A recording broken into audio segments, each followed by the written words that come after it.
ವೇತನ ಪರಿಷ್ಕರಣೆಗೆ ರಚಿಸಲಾಗಿದ್ದ 7ನೇ ವೇತನ ಆಯೋಗದ ಶಿಫಾರಸುಗಳನ್ನು ಯಥಾವತ್ತಾಗಿ ಮತ್ತು ಶೀಘ್ರದಲ್ಲಿ ಜಾರಿ ಮಾಡಬೇಕು ಎಂದು ಕರ್ನಾಟಕ ರಾಜ್ಯ ಸರ್ಕಾರಿ ನೌಕರರ ಸಂಘವು ಮಾನ್ಯ ಮುಖ್ಯ ಕಾರ್ಯದರ್ಶಿ ಶ್ರೀ ರಜನೀಶ್ ಗೋಯಲ್ ಅವರಿಗೆ ಶುಕ್ರವಾರ ಮನವಿ ಪತ್ರವನ್ನು ಸಲ್ಲಿಸಿದೆ. ನೌಕರ ಸಂಘದ ರಾಜ್ಯ ಘಟಕದ ಅಧ್ಯಕ್ಷರಾಗಿರ್ತಕ್ಕಂಥ ಶ್ರೀ ಸಿ.ಎಸ್. ಷಡಕ್ಷರಿ ಅವರ ನೇತೃತ್ವದಲ್ಲಿ ನಿಯೋಗ ಸಲ್ಲಿಸಿರ್ತಕ್ಕಂಥ ಮನವಿ ಪತ್ರದಲ್ಲಿ ಹೊಸ ಪಿಂಚಣಿ ವ್ಯವಸ್ಥೆಯನ್ನು ರದ್ದುಪಡಿಸಿ ಹಳೆಯ ಪಿಂಚಣಿ ವ್ಯವಸ್ಥೆಯನ್ನು ಮರುಜಾರಿಗೆ ಮಾಡಬೇಕು. ಇಲ್ಲದೇ ಇದ್ದಲ್ಲಿ ಇದೇ ಜುಲೈ 29ರಿಂದ ಅನಿರ್ದಿಷ್ಟಾವಧಿಯ ಮುಷ್ಕರ ನಡೆಸುತ್ತೇವೆ ಅಂತಕ್ಕಂಥ ಎಚ್ಚರಿಕೆಯನ್ನು ಕೂಡ ನೀಡಿದ್ದಾರೆ.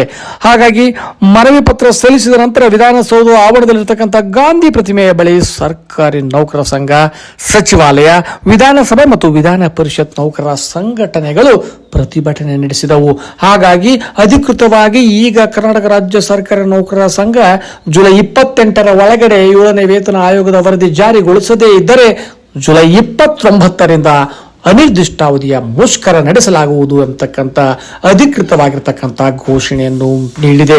ಅಲ್ಲದೆ ಮುಂದಿನ ವಾರ ವಿವಿಧ ವೃಂದಗಳ ಅಧ್ಯಕ್ಷರುಗಳ ಸಭೆಯನ್ನು ನಡಿ ಅಧಿಕೃತವಾಗಿ ಜುಲೈ 29ರಿಂದ ಅನಿರ್ದಿಷ್ಟವಾಗಿರ್ತಕ್ಕಂಥ ಮುಷ್ಕರ ನಡೆಸುವ ಎಚ್ಚರಿಕೆಯನ್ನು ರಾಜ್ಯ ಸರ್ಕಾರಕ್ಕೆ ನೀಡಿದೆ. ಹಾಗಾಗಿ ರಾಜ್ಯ ಸರ್ಕಾರ ಮುಂಬರ್ತಕ್ಕಂಥ ಜುಲೈ 15ರಂದು ನಡೀತಕ್ಕಂಥ ಒಂದು ಸಚಿವ ಸಂಪುಟ ಸಭೆಯಲ್ಲಿ ಇದರ ಬಗ್ಗೆ ಯಾವ ತೀರ್ಮಾನ ಕೈಗೊಳ್ಳುವುದು ಕಾದು ನೋಡಬೇಕು.